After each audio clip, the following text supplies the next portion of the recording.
എല്ലാ കൂട്ടുകാർക്കും നല്ലൊരു ദിവസം ആശംസിച്ചുകൊണ്ട് മാമ്പഴത്തിന്റെ പുതിയ വീഡിയോയിലേക്ക് സ്വാഗതം. നമുക്ക് നേരെ ആദർശിന്റെ നയനയുടെ ഇന്നത്തെ വിശേഷത്തിലേക്ക് അങ്ങോട്ട് പോയാലോ. പനി ആയതുകൊണ്ട് സൗണ്ട് ഒക്കെ ഇച്ചിരി കുറവായിരിക്കും കേട്ടോ, എല്ലാവരും ഒന്ന് ക്ഷമിക്കണം കേട്ടോ. അപ്പൊ നമ്മളിന്ന് കാണാൻ പോകുന്നത് മുത്തശ്ശന്റെ അരിയിൽ നിന്ന് നയന മുറിയിലേക്ക് വരുവാണ്. അപ്പൊ മുത്തശ്ശന് ഫുഡ് കഴിക്കലെന്ന് ഒരേ ഒരു തീരുമാനത്തിലിരിക്കുമായിരുന്നു. അങ്ങനെ നയന എന്നിട്ട് മുത്തശ്ശന്റെ മനസ്സൊക്കെ അങ്ങോട്ട് മാറ്റുന്നുണ്ട്. മനസ്സൊക്കെ മാറ്റി നയന മുറിയിലേക്ക് വരുന്ന സമയത്ത് മുത്തശ്ശനോട് പറഞ്ഞു, അല്ല നിങ്ങൾ ഇടയ്ക്കിടയ്ക്ക് ഇങ്ങനെ പറയാറുണ്ടല്ലോ നയനമോൾ ഇവിടുന്ന് പോയിട്ടുണ്ടെങ്കിൽ ഈ കുടുംബത്തിന് ദോഷമാണെന്ന്, അവൾ ഇവിടെ കാണണമെന്ന്, ഒരിക്കലും അവൾ ഈ വീട് വിട്ടു പോവല്ലെന്ന്. അതെന്താ അങ്ങനെയൊക്കെ പറയണേന്ന് ചോദിക്കുവാണ്. ഇത് കേട്ടതും മുത്തശ്ശൻ പറഞ്ഞു, അതെ, എന്നോട് ജോത്സ്യം പറഞ്ഞിട്ടുണ്ട്, അവൾ ഈ വീട് വിട്ട് ഇറങ്ങിയിട്ടുണ്ടെങ്കിൽ അതോടുകൂടി ഈ വീടിന്റെ വിളക്ക് കേട്ടു പോകുന്നാ പറയണേ. വിളക്ക് കേടുവെന്ന് പറഞ്ഞിട്ടുണ്ടെങ്കിൽ ഈ കുടുംബത്തിന് സർവ്വ ഐശ്വര്യങ്ങളും പോകുന്നു. അതുകൊണ്ടല്ലേ, അത് മാത്രമല്ല അവളുടെ സ്വഭാവത്തെക്കുറിച്ച് തനിക്ക് നന്നായിട്ട് അറിയാവുന്നല്ലേടാന്ന് ചോദിക്കുകയാണ്. ഇത് കേട്ട് കഴിഞ്ഞപ്പോൾ മുത്തശ്ശി പറഞ്ഞു, ശരിയാ, നയനമോള് തന്നെ ഇപ്പോഴും ഈ വീടിന്റെ വിളക്കെന്ന് പറയാണ്. പിന്നീട് നയന ഓരോന്നൊക്കെ ആലോചിച്ചിട്ട് അങ്ങ് ചെന്ന് നിൽക്കുന്ന സമയത്ത് ആദർശ് അരിയിലേക്ക് വരുവാണ്.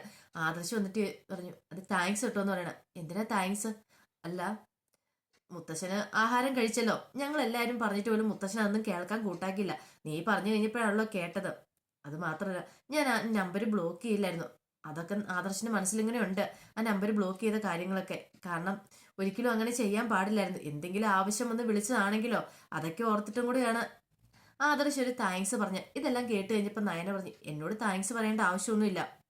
മുത്തശ്ശന്റെ ആരോഗ്യം ഇപ്പോഴെനിക്കാണത്, എനിക്ക് ഏറ്റവും കൂടുതൽ വലുത് അതാണ്, അതിന്റെ അപ്പുറം ഒന്നുമില്ല. അത് മാത്രമല്ല, ആദർശന് ചെയ്തു കൊടുക്കാൻ പറ്റുന്ന ഏറ്റവും വലിയ കാര്യം തന്നെ, മുത്തശ്ശന്റെ ഏറ്റവും വലിയ ആഗ്രഹം തന്നെ, നമ്മൾ രണ്ടുപേരും ഒരുമിച്ച് ജീവിക്കണം എന്നല്ല ഉള്ളതല്ലേ. പക്ഷെ ആദർശേട്ടൻ എന്താ ചെയ്യുന്നത്? മുത്തശ്ശനെ ശരിക്കും വഞ്ചിച്ചുകൊണ്ടിരിക്കുവല്ലേ. പക്ഷെ എനിക്കിനി ആ പ്രതീക്ഷയൊന്നും ഇല്ല കേട്ടോ. ഞാൻ മുത്തശ്ശന്റെ ജീവന് വേണ്ടി മാത്രം ഇവിടെ നിൽക്കുന്നത്. എന്നെങ്കിലും ഒരു കാലത്ത് എന്നെ മനസ്സിലാക്കുമെന്ന് എനിക്കൊരു വിശ്വാസമൊക്കെ ഉണ്ടായിരുന്നു. പക്ഷെ എന്റെ ആ വിശ്വാസം എല്ലാം തകർന്നു പോയി ആദർശേട്ടാ. ആദർശന് അറിയാവോ, ചിലരിങ്ങനെ ഭാര്യനെ വാടകയ്ക്ക് എടുക്കില്ലേ എന്ന് പറഞ്ഞാൽ എന്റെ അവസ്ഥ. ഈ വീട്ടിലെ ജോലികളൊക്കെ ചെയ്യുക, എല്ലാവരുടെയും കാര്യങ്ങളൊക്കെ അറിയാൻ അന്വേഷിക്കുക, അതൊക്കെയാണ് ഇപ്പൊ എന്റെ ജോലി. അല്ലാതെ അതിനപ്പുറം ഞാനിപ്പോ ഒന്നും ചിന്തിക്കുന്നുമില്ല, പ്രതീക്ഷിക്കുന്നുമില്ലെന്ന് പറയണം. ഇത് കേട്ടതോ ആദർശ് പറഞ്ഞു, അല്ല നീ എന്തിനാ ഇങ്ങനെ കാട് കയറി ചിന്തിക്കണ്ടേ? അതിന്റെ ആവശ്യമൊന്നുമില്ല. പിന്നെ നീ ചെയ്ത തെറ്റ് ശരിയായി നിനക്ക് തോന്നുന്നുണ്ടോ എന്ന് ചോദിക്കുകയാണ്. നയന പറഞ്ഞു, അത് ശരി തന്നെയാ, പക്ഷെ അതിന്റെ കാരണം ഞാൻ പറഞ്ഞല്ലോ. വീണ്ടും എന്നെ ഇങ്ങനെ കുറ്റപ്പെടുത്തുന്നതിൽ ഇനി ഒരർത്ഥമുണ്ടെന്ന് എനിക്ക് തോന്നുന്നില്ല ആദർശേട്ടാ. ഞാൻ പറയാനുള്ള പറഞ്ഞു, ഇനി എല്ലാ ആദർശന്റെ ഇഷ്ടം എന്നും പറഞ്ഞിട്ട് നയനെ അങ്ങോട്ട് പോവാണ്.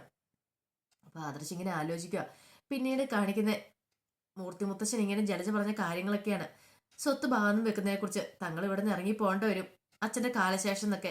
ഇതൊക്കെ ഇങ്ങനെ ഓർത്തുകൊണ്ടിരിക്കുന്ന സമയത്ത് നയന പുറത്തേക്ക് ഇറങ്ങാൻ തുടങ്ങുമ്പോഴാണ് വക്കീൽ അങ്ങോട്ട് കയറുന്നത്. വക്കീലിനെ കണ്ട് നയനയ്ക്ക് മനസ്സിലായില്ല. പെട്ടെന്ന് വക്കീൽ വന്നിട്ട് എന്നെ മനസ്സിലായെന്ന് ചോദിക്കുക. ഞാൻ കല്യാണത്തിനൊക്കെ വന്നിട്ടുണ്ടായിരുന്നു. ഓ, എനിക്ക് അത്ര പരിചയം, ഞാൻ ഇവിടുത്തെ കുടുംബ വക്കീലാന്ന് പറയാം. ശരി സാർ, കയറി വരാനും പറഞ്ഞിട്ട് നയന അകത്തേക്ക് കൂട്ടിക്കൊണ്ടു പോവാ. അപ്പൊ ദേവേനയും ജലജ മുത്തശ്ശിയൊക്കെ ഇരിപ്പുണ്ടായിരുന്നു. അപ്പൊ വക്കീലെ കണ്ടു വെച്ചു, ആ വക്കീലോ, എന്താ രാവിലെന്ന് ചോദിക്കുകയാണ്. എന്നെ മൂർത്തി സാറ് വിളിപ്പിച്ചിട്ടുണ്ടായിരുന്നു, ഇവിടെ വരെ വരാൻ പറഞ്ഞിട്ടുണ്ടായിരുന്നു പറയാ. ആണോ, കയറി വന്നിരിക്കാൻ പറയാണ്. ഈ സമയത്ത് മുത്തശ്ശിയും മുത്തശ്ശനും കൂടെ അങ്ങോട്ട് ഇറങ്ങി വരുന്നേ. വക്കീലിനെ കണ്ടു കഴിഞ്ഞപ്പോഴത്തേനും മൂർത്തി സാർ പറഞ്ഞു, ബാ കയറി വരാൻ പറയണം. പെട്ടെന്ന് ദേവേനെ ചോദിച്ചു, എന്താ വെച്ചാ ഇപ്പം എന്തിനാ ഇപ്പൊ വക്കീലിനെ വിളിപ്പിച്ചെന്ന് ചോദിക്കുകയാണ്. അതിപ്പം നിങ്ങൾ അറിയണ്ട, ആ കാര്യമൊക്കെ നാളെ അറിഞ്ഞാൽ മതി എന്ന് പറയാണ്. അപ്പൊ നമുക്ക് മുറിയിലേക്ക് പോയി സംസാരിക്കാന്ന് പറയണം. അങ്ങനെ മുറിയിലേക്ക് കയറി പോവാ. ഇതാണ് മുത്തശ്ശി ഓർത്ത്, ഇത് എന്ത് പറ്റി മുറിയിലേക്ക് പോകുന്നേ? ഓ, ഇത് കേട്ട് കഴിഞ്ഞപ്പോഴത്തേനും തന്നെ ജലജ പറഞ്ഞു, അച്ഛൻ എന്തെങ്കിലും രഹസ്യമായിട്ട് സംസാരിക്കാനുണ്ടായിരിക്കും വക്കീലോട്. അച്ഛനിപ്പോ അസുഖങ്ങളൊക്കെ ആയി കഴിഞ്ഞു കഴിഞ്ഞപ്പോഴത്തേനും അച്ഛനെ ചിലപ്പോൾ തോന്നിക്കാണുമായിരിക്കും സ്വത്തുക്കളൊക്കെ വീതം വെക്കണമെന്ന്, അതുകൊണ്ടായിരിക്കും എന്ന് പറയണം. ഇത് കേട്ടാൻ ദേവേന്റെ മുഖം ഒന്ന് മാറി. നീ എന്താ ജലജി പറയണേന്ന് ചോദിക്കണം. ഞാൻ പറഞ്ഞതിൽ എന്താ തെറ്റ്? ഉള്ള സത്യമല്ലേ, ചിലപ്പോൾ അച്ഛൻ അങ്ങനെ തോന്നിയിട്ടുണ്ടെങ്കിലോ. അങ്ങനെ അകത്ത് മുത്തശ്ശി സംസാരിച്ചുകൊണ്ടിരിക്കുകയായിരുന്നു വക്കീലിനോട്. ഞാൻ പറഞ്ഞ കാര്യങ്ങളൊക്കെ ഓർമ്മയുണ്ടല്ലോ, ഇന്ന് ചിലപ്പോൾ ആരെങ്കിലും ഇവിടെ നിന്ന് വിളിച്ചെന്നിരിക്കും. എന്തൊക്കെയാ ഞാൻ പറഞ്ഞതെന്ന് അറിയാൻ വേണ്ടിയിട്ട്. ഒരു കാരണവശാലും പുറത്തു പറയരുത്, നാളെ എല്ലാവരും ഇത് അറിഞ്ഞാൽ മതി. അത് മാത്രമല്ല, എൻ്റെ മക്കളും കൊച്ചുമക്കളും ഒന്നും വിളിച്ചു ചോദിക്കത്തില്ല. പക്ഷെ വേറെ ചിലരൊക്കെ ഇവിടെ ഉണ്ട്, അവർക്കൊക്കെ ആയിരിക്കും ആകാംക്ഷ എന്താ എഴുതിയത് അതിനെക്കുറിച്ചൊക്കെ അറിയാനായിട്ട്. അപ്പൊ അതൊന്നും പുറത്ത് പറയണ്ടെന്ന് പറഞ്ഞു. അങ്ങനെ വക്കീൽ പറഞ്ഞു, ശരി സാർ, ഞാൻ ഒന്നും പറയത്തില്ല എന്ന് പറയാണ്. ഈ സമയത്ത് മുത്തശ്ശി പറഞ്ഞു, എന്നാലും ഇങ്ങനെയൊക്കെ ഒരു തീരുമാനം എടുക്കാനായിട്ട് എന്തായിരിക്കും പെട്ടെന്ന് കാരണം? അപ്പൊ ദേവേനി പറഞ്ഞു, തീരുമാനം എടുക്കാന്ന് പറഞ്ഞിട്ടുണ്ടെങ്കിൽ നമ്മൾ ആരും ഇപ്പൊ സ്വത്തുക്കളൊന്നും മോഹിച്ചിവിടെ ഇരിക്കുന്നില്ല, എല്ലാരും ഒരുമിച്ച് ഒന്നുപോലെയല്ലേ കഴിഞ്ഞുകൊണ്ടിരിക്കുന്നത്. അത് മാത്രമല്ല, അച്ഛൻ ഇപ്പൊ എന്താണെങ്കിലും ഉടനെ മരിക്കും, അങ്ങനെ ഒന്നുമില്ല. അച്ഛൻ ഇനിയും കുറെ വർഷങ്ങൾ ജീവിക്കും, അതെനിക്ക് ഉറപ്പുണ്ടെന്ന് ദേവേനി പറയാണ്. ഈ സമയം ജലജ പറഞ്ഞു, പിന്നെ കിളവൻ ഇനി കുറെ കാലം കൂടെ ജീവിച്ചാൽ മതി, അതിന്റെ കൂടെ ഒരു കുഴപ്പമുള്ളെന്ന് മനസ്സിൽ പറയാണ്. പിന്നീട് ഇങ്ങനെ സംസാരിച്ചുകൊണ്ടിരിക്കുന്ന സമയത്ത് വക്കീലും മുത്തശ്ശനും കൂടെ ഇറങ്ങി വരുന്നേ. അപ്പം പെട്ടെന്ന് മുത്തശ്ശൻ ചോദിച്ചു, എന്താ എന്താ നിങ്ങൾ കാര്യമായിട്ട് സംസാരിച്ച് നിൽക്കുന്നേ? അതൊന്നുമില്ല, അതിനെക്കുറിച്ച് ഒത്തും നിങ്ങൾ ആരും ടെൻഷൻ അടിക്കണ്ട, വക്കീൽ നാളെ വരുമ്പോൾ കാര്യങ്ങളൊക്കെ എല്ലാവർക്കും അറിയാമെന്ന് പറയണം. പിന്നീട് വക്കീലിനോട് പറഞ്ഞു, ഞാൻ പറഞ്ഞ കാര്യങ്ങളൊക്കെ ഓർമ്മയുണ്ടല്ലോ എന്നാണ്. ശരി സാധനം പറഞ്ഞ് വക്കീല് പോവാണ്. ദേവേനെ ചോദിച്ചു, അച്ഛൻ എന്തായി കാണിക്കണേ, ഞങ്ങൾക്കൊന്നും മനസ്സിലാവുന്നില്ലെന്ന് പറയണേ. അപ്പം മുത്തശ്ശൻ പറഞ്ഞു, നമ്മൾ ചില കാര്യങ്ങളൊക്കെ ഉൾക്കൊണ്ടേ പറ്റുള്ളൂ, നമുക്ക് പ്രായമായി അതൊരു വശേ, പക്ഷെ അതിനും അപ്പുറത്തേക്ക് ചില സത്യങ്ങളൊക്കെ നമ്മൾ ഉൾക്കൊള്ളേണ്ടതായിട്ടുണ്ട്. നമ്മൾ ഈ ഭൂമിയിലേക്ക് വന്നിട്ടുണ്ടെങ്കിൽ ഒരിക്കലും നമ്മൾ മരിക്കണം. അപ്പൊ അതിനുള്ള ഒരു തയ്യാറെടുപ്പ് തന്നെ ഞാനും നടത്തിക്കൊണ്ടിരിക്കുന്നത്. അപ്പൊ അതിനു മുമ്പ് എനിക്ക് ചെയ്തു തീർക്കേണ്ട ചില കടമകളൊക്കെ ഉണ്ട്, അതൊക്കെ ചെയ്തു വെച്ചിട്ട് പോകാനാണ് ഞാൻ ആഗ്രഹിക്കുന്നു പറയണം. ഇത് കേട്ടാൻ ജയൻ പറഞ്ഞു, അച്ഛൻ എന്തൊക്കെ വിഡിതരെ പറയണേ. ഇതേ ഒരു കാര്യം പറഞ്ഞേക്കാം, എപ്പോ നോക്കിയാൽ അച്ഛനെയും മരണത്തെക്കുറിച്ച് മാത്രമേ സംസാരിക്കാനുള്ളൂ, അതിന്റെ ആവശ്യമൊന്നുമില്ല. പറഞ്ഞു കേട്ടല്ലോ, അച്ഛൻ ഇപ്പോഴെങ്ങും മരിക്കാൻ പോകുന്നില്ല. കൊച്ചുമക്കളെ, അതിന്റെ പേരക്കുട്ടികളെ എല്ലാം കണ്ട് കുറെ കാലങ്ങൾ കഴിഞ്ഞിട്ടോ അച്ഛൻ മരിക്കത്തുള്ളൂ. ഇനിയിപ്പൊ ഞാൻ മരിച്ചപ്പോഴും അച്ഛൻ മരിക്കത്തില്ലെന്ന് പറയണം. ഇത് കേട്ട് കഴിഞ്ഞപ്പോഴത്തേനും മുത്തശ്ശി പറഞ്ഞു, അല്ലെങ്കിൽ ഈ ഇടയായിട്ട് ഇദ്ദേഹത്തിന് ഇങ്ങനെ തന്നെയാ, എപ്പൊ നോക്കിയാലും മരണത്തെ കുറിച്ച് മാത്രമേ പറയാനുള്ളതെന്ന് പറയണം. പിന്നീട് കാണിക്കുന്ന നന്ദു ഇങ്ങനെ ഓരോന്നൊക്കെ ആലോചിച്ചിരിക്കുമായിരുന്നു. അനിയെക്കുറിച്ച് തന്നെയായിരുന്നു. അനിയെ ആദ്യമായിട്ട് കാണുന്നു, പിന്നീട് അനന്തപുരി വെച്ചുണ്ടായ ചില സംഭവങ്ങളൊക്കെ അറിയാതെ പരസ്പരം കൂട്ടുമുട്ടുന്നതും, അങ്ങനെ അവർ തമ്മിലുള്ള നല്ല നല്ല കുറച്ച് നിമിഷങ്ങൾ. അതേ ഒപ്പം തന്നെ അനി ഇവിടെ ആലോചിച്ചുകൊണ്ടിരിക്കുന്ന നന്ദുവിനെ കുറിച്ച് തന്നെയായിരുന്നു.